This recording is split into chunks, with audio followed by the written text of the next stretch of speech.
भारत के गेहूं निर्यात पे बैन लगाने और रूस के अमेरिका को दिए गए प्रस्ताव जिसे अमेरिका ने ठुकरा दिया, इस पे पूरी दुनिया में काफी ज्यादा इसका असर पड़ने वाला है। देखिए एक्चुअली क्या है कि रूस के राष्ट्रपति व्लादिमीर पुतिन ने इन्होंने एक अमेरिका से एक प्रस्ताव रखा कि देखिए रूस भी बहुत बड़ा गेहूं का उत्पादक है, यूक्रेन भी बहुत बड़ा गेहूं का उत्पादक है, तो दोनों युद्ध में लगे हुए हैं। रूस पर तो बैन लगा हुआ है कि एक्सपोर्ट कर ही नहीं सकता है, और यूक्रेन के पास बहुत ज्यादा मात्रा में अभी क्या है, गेहूं है, लेकिन इसके निचले बंदरगाह पे पूरी तरह रूस का कब्जा है। तो रूस ने यही कहा था कि हमारे ऊपर से कुछ बैन हटा दो ताकि हमारी भी अर्थव्यवस्था चल सके और यूक्रेन बाकी पूरी दुनिया को गेहूं का निर्यात कर सके। तो इसके लिए अमेरिका को यह प्रस्ताव मान लेना चाहिए, एकदम नॉर्मल सा था, अमेरिका ने इसे ठुकरा दिया। अब गेहूं का निर्यात ना रूस कर पा रहा है, ना भारत कर, ना ही यूक्रेन कर पा रहा है, जिससे काफी ज्यादा समस्या आ रही है।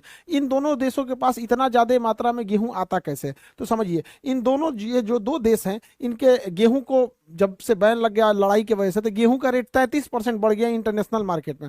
ये जो यूक्रेन है और रूस है, इनके बॉर्डर पे एक घास का मैदान है जिसे हम लोग स्टेपी घास का मैदान कहते हैं। स्टेपी घास के मैदान की विशेषता है कि इसमें दो टाइप का क्वेश्चन पूछता है। स्टेपी घास का मैदान ये यूरोप और एशिया के दोनों के बॉर्डर पे आ जाता है, यूरेशिया। इसमें पेड़ नहीं पाए जाते हैं, इसलिए कई बार क्वेश्चन पूछता है। वृक्ष रहित घास किसको कहते हैं? स्टेपी को कहा जाता है। ये उष्ण कटिबंधीय नहीं होकर शीतोष्ण कटिबंधीय।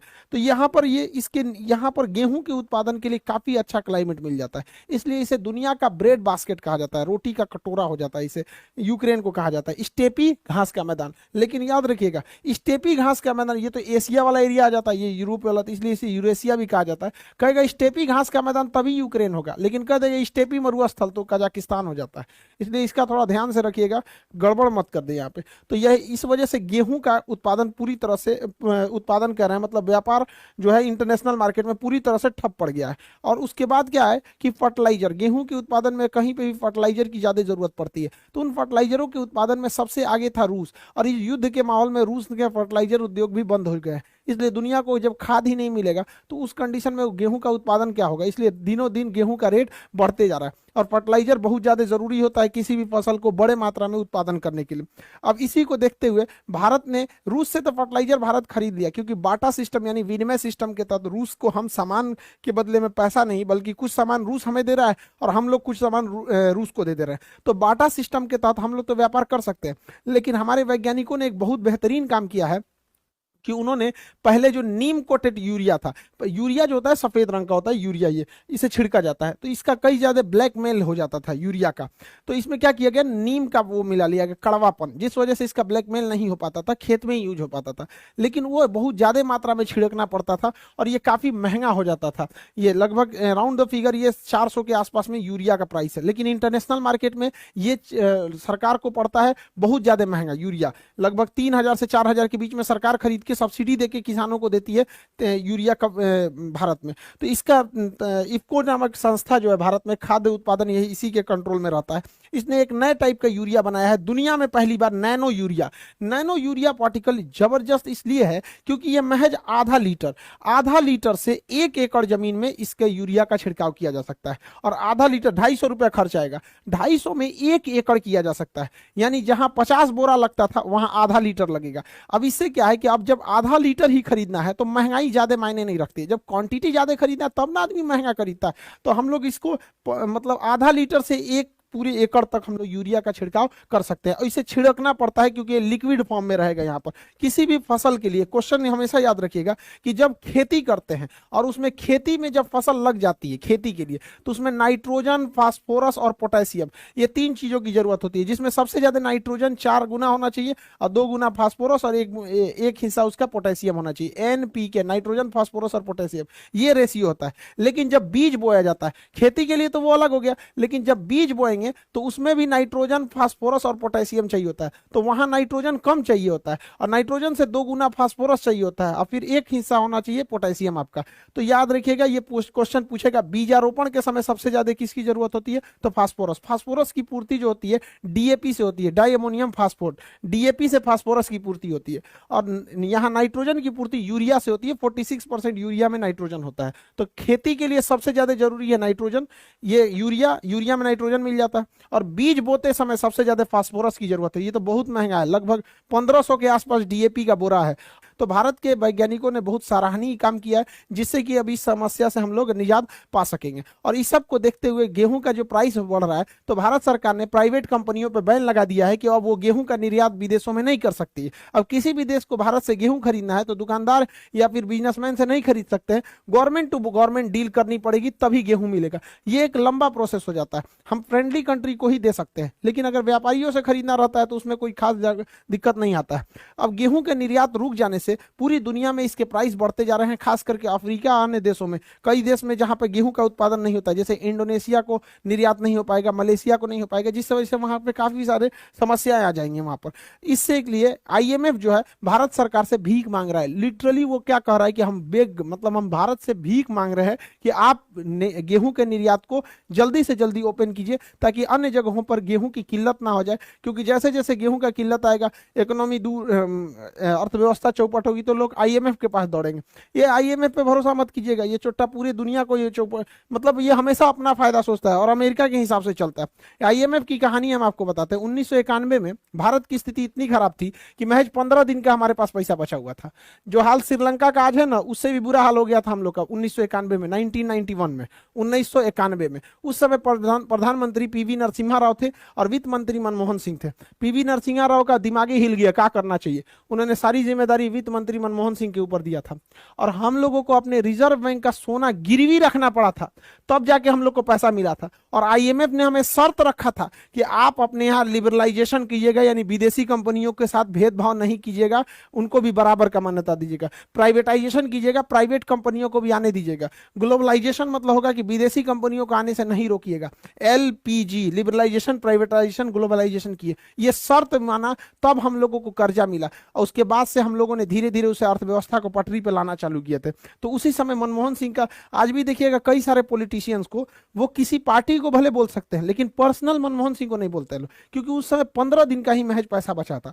क्वेश्चन पूछेगा उदारीकरण यानी लिबरलाइजेशन किसके समय हुआ, तो लड़का गलती से मार देता है मनमोहन सिंह। मनमोहन सिंह उस समय वित्त मंत्री थे, जबकि पीवी नरसिम्हा राव जो थे वो प्रधानमंत्री थे। तो कहेगा किसके समय उदारीकरण यानी एलपीजी हुआ था, तो पीवी नरसिम्हा राव 1991 के। उसी समय हम लोगों ने विदेशी कंपनियों को आने की छूट दे दी थी, जिस वजह से विदेशी कंपनियां दौड़ पड़ी। भारत में कारखाने थे नहीं। 1991 में जैसे हम लोगों ने विदेशियों को खोला, विदेशी कंपनियां टूट पड़ी भारत में। और जैसे वो टूट पड़ी तो भारत में इंजीनियरों की हैवी डिमांड होने लगी, क्योंकि वो इंजीनियर तो घर से नहीं लाएंगे, और यहाँ इंजीनियर थे नहीं, तो यहाँ जो भी इंजीनियर थे उन लोगों का हैवी डिमांड हुआ, बहुत सैलरी मिलने लगा। तो एकदम दिमाग में बैठ गया, जिसको देखो inter pass engineer, inter pass engineer, आज इतना ज्यादा भर गए और फैक्ट्रियां तो आ नहीं रही हैं। तो ये 1991 में था। यही आईएमएफ है जो भारत को उस समय आंख दिखाता था, और आज भारत से यहाँ पर ये लोग भीख मांग रहे हैं। और अजीब स्थिति है, देखिए पाकिस्तान भीख मांग रहा है आईएमएफ से और आईएमएफ मांग रहा है भारत से। ये स्थिति है, ये भारत के किसानों के बदौलत है। इनका कहना है कि गेहूं पे से निर्यात को प्लीज हटा दीजिए। मोदी जी से जाके बोल रही, अजब हाल है। मोदी जी से सुने, अच्छा गेहूं से निर्यात हटाना है। इन्होंने गेहूं से तो हटाया नहीं, बल्कि चीनी पे भी बैन लगा दिया। अब चीनी भी नहीं दे सकते, और साथ साथ चावल पे भी लगा दिया। जा लो, जा मांगने गए थे, समझ में नहीं आ रहा किससे कर। भाई हम लोगों को हमेशा अपना देश देखना चाहिए, बहुत अच्छा डिसीजन है। पहले हम अपना देश देखेंगे, बाद में दुनिया को देखेंगे। आईएमएफ वालों पे कोई भरोसा नहीं है। हमेशा याद रखिएगा, अपने देश के साथ जिसने भी गद्दारी किया उसे कभी नहीं भूलना चाहिए, चाहे कुछ भी हो जाए। 70 के दशक में जब हमारे यहाँ गेहूं नहीं था, हमारे यहाँ सूखा पड़ गया था, तो हम लोग अमेरिका से गेहूं मांगे थे, भीख नहीं मांगे थे, खरीदे थे। तो अमेरिका ने सुअर को खाने वाला गेहूं दिया था भारत को। सोचिए, सुअर को जो खाने के लिए गेहूं दे, आज ये हम लोग को कह रहे हैं कि हम लोग के गेहूं का निर्यात कर देना चाहिए। इन सब पे कभी भरोसा नहीं करना चाहिए। कभी भी अपने देश के साथ हुए गद्दारी को नहीं भूलिएगा, अपने आखिरी सांस तक। याद कीजिए, आज से 2 साल पहले जब डोनाल्ड ट्रंप प्रधानमंत्री थे, वहां के राष्ट्रपति थे, और जब कोरोना का संकट आया था, उनके यहाँ दवाइयों की खोज ऐसा लगा था कि पहले हो जाएगा, तो उन्होंने अपने यहाँ दवाइयों के निर्यात पर बैन लगा दिया था। इवन की सिरिंज तक पे भी बैन लगा दिया था कि सब सिरिंज कहां से यूज करेगा, सब भारत वालों को तो इतना आता नहीं है, कहां से लाएगा सब। देख लो अमेरिका, मार दिया गया आदमी तमाचा यहाँ पे तुमको, लोल कहीं का। आज हम लोग पूरी अपने देश की पूरी जनसंख्या को हम लोगों ने वैक्सीनेशन लगा दिया। दुनिया में जहां भी वैक्सीन लगी हुई है उसमें सबसे ज्यादा योगदान भारत की है यहाँ पर। तो ये लोग बैन लगा दिए। तो ये जब इनका देश करेगा ना कुछ, तो सब सही है। ये जिसका मन जहां बम मार देंगे, लीबिया में जाके मार देंगे, तुर्की में मार देंगे, सीरिया में मार देंगे, कहीं मार देंगे। और जहां हम लोग कश्मीर में जाएंगे तो कह देंगे पंचायती करने आने के लिए। इसलिए हमेशा अपने देश के बारे में सोचना चाहिए। बहुत अच्छा डिसीजन है भारत सरकार का, बैन नहीं हटाना चाहिए, दुनिया को भी तो समझ में आए। अच्छा ये बताइए, पेट्रोलियम देशों का अपना संगठन है, वो लोग का देखते हैं कि पेट्रोल महंगा हो गया तो पेट्रोल का बेचना ही बंद कर देते हैं, महंगा हो जाता है तब बेचते हैं। चोट्टा कहीं का, पेट्रोल तुम बेचोगे अपने हिसाब से, गेहूं बेचेंगे हम लोग नहीं, तुम पेट्रोल रोको हम गेहूं रोकेंगे। सैल्यूट है किसानों को, यहाँ पर हम लोगों को ऐसा होना चाहिए और आईएमएफ को घुटने पे लाना चाहिए। आईएमएफ कहता है कि दुनिया में जो भी व्यापार करना है 5 गो मुद्रा में कीजिए। Special driving right, special driving right, इसे कागजी स्वर्ण भी कहते हैं, एसडीआर। क्या क्या भैया, तो अमेरिका का डॉलर, यूरोपीय यूनियन का यूरो, चीन का युआन, जापान का येन और ब्रिटेन का पाउंड स्टर्लिंग। मतलब 5 देश में व्यापार कर सकते हैं हम लोग। इंटरनेशनल हम लोग रुपया में व्यापार नहीं कर पाते। वो किसी देश से अच्छा रिलेशन है, जैसे ईरान से है हम लोग का मित्रवत रिलेशन है, तो ईरान का पेट्रोल का पैसा हम लोग डॉलर में न करके रुपया में कर देते हैं। अमेरिका उस पर भी घुस आता है। तो भारत सरकार को भी बैन लगा, इस तरह पे प्रेशर लगाना चाहिए कि भैया जब चाइना का शामिल कर दिया तो हम लोग का भी शामिल कर दो। मौका मिलना चाहिए ऐसा, ताकि स्ट्रिक्ट एक्शन लेना चाहिए। आज हमारा देश पूरी दुनिया के सामने एक पावर बन के बैठा है किसानों के बदौलत। सोचिए, पूरी दुनिया का, हम भारत की बात नहीं करें, पूरी दुनिया में 35% लोग जो खाना खाते हैं वो भारत के किसानों से जाता है। रीजन समझिए, दुनिया का 17% लोग तो अकेले भारत में रहते हैं, और भारत में जो लोग खाना खा रहे हैं भारतीय किसानों ने जो उनको उगाया है। इसके अलावे, इस 17% के अलावे हम लोग निर्यात करते हैं। तो पूरी दुनिया में जिन लोगों के मुंह में अनाज जा रहा है, जो खाना खा रहे हैं ना, वो 33% भारत के किसानों ने उपजाया है। ऐसे किसानों के लिए सोच सकते हैं, हमारे देश के किसानों के लिए जय जवान जय किसान। लेकिन इसी के साथ दुखद भी ये कहना पड़ता है कि इन किसानों की स्थिति देखिएगा तो बहुत दयनीय है। इनको कोई नहीं पूछता है, सूखा आए, बाढ़ आए, कोई सामाजिक इन लोग के लिए सुरक्षा नहीं है। अजीब सी स्थिति इन बेचारों के लिए बनी हुई है। देखिएगा गुजरात में, महाराष्ट्र में सूखा की वजह से, हालांकि हर जगह के किसानों की कमोबेश स्थिति वैसी है, लेकिन चूंकि गुजरात, महाराष्ट्र ये सब के एरिया में सूखा भी ज्यादा पड़ता है, वहाँ किसानों का सुसाइड रेशियो बहुत ज्यादा है। तो सोचिए, ये आज आज़ादी के इतने सालों के बाद अगर किसानों के प्रति इस तरह से दुर्दशा है तो ये अच्छी बात नहीं है। जिन किसानों ने हमें आसान से जीना सिखा थी, विश्व पटल पर हम लोग, आज दुनिया हमसे भीख मांग रही है कि गेहूं का निर्यात करो, चावल का निर्यात करो, चीनी का निर्यात करो। इन किसानों की बदौलत देख रहे हैं, उनका घर टूटता है, बेचारे बीमार पड़ते हैं तो सरकारी हॉस्पिटल में ले जाते हैं, और सरकारी हॉस्पिटल की स्थिति इस तरह से करके रखा गया है कि बेचारे लोग को डर लगता है कि वहाँ ठीक होगा कि और बीमार पड़ जाएगा।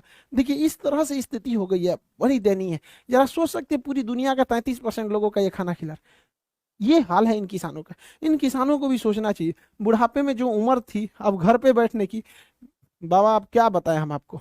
यहाँ पे आज उन पूरे किसानों को हम अपने दिल से सैल्यूट करते हैं, सबको चरण स्पर्श करते हैं। आप किसानों का, आप सच्चे देशभक्त हैं इस देश के। आपकी मेहनत का बदौलत है कि आज हम लोग शान से वहां रह सके। लेकिन गरीबी, बेचारों के साथ भेदभाव होता है किसानों के साथ, उनका कोई नहीं सूख लेता है। कहीं बाढ़ में डूब रहे हैं, कहीं सूखा में ले रहे हैं। बेचारा थोड़ा थोड़े पैसे जमाते हैं, पता चला फसल खराब होगी, वो भी चलेगी। ये बेचारा छोटा बच्चा को देखिए ना, गुल्लक लगा रहा है यहाँ पे, किस लिए? कि भाई कभी इमरजेंसी में काम आएगा, पढ़ाई लिखाई में काम आएगा। टेंशन नहीं लो बाबू, अभी खान सर हैं, पढ़ने के लिए कभी गुल्लक या खेत नहीं बेचना पड़ेगा आपको। जब तक हम हैं, पढ़ाई को इतना सस्ता बनाएंगे कि कभी भी पढ़ाई, किसी गरीबी की वजह से किसी की पढ़ाई नहीं छूट सकती यहाँ पर। आई होप आप इस सब चीज़ों को समझे होंगे। यहाँ पर अभी भारत सरकार गन्ने पर क्यों बैन लगा रही है? हालांकि हमारे पास जितना चीनी का जरूरत है उससे ज़्यादा हमारे पास चीनी का उत्पादन होता है, और साथ में हमारे पास पहले से रखा हुआ है। फिर भी ऐसा क्यों किया जाता है? क्योंकि पेट्रोल में अब हम लोग ना पूरी तरह से पेट्रोल नहीं मिलाएंगे, हम लोग उसमें एथेनॉल मिला देंगे, ताकि पेट्रोल और एथेनॉल मिक्स होकर गाड़ियाँ चलेंगी। तो इसको हम लोग आगे की वीडियो में बताएंगे। आई होप आप इसे समझे होंगे। अगले वीडियो में हम एथेनॉल ब्लेंडिंग समझा देंगे। मिलेंगे नेक्स्ट क्लास में। जय हिंद।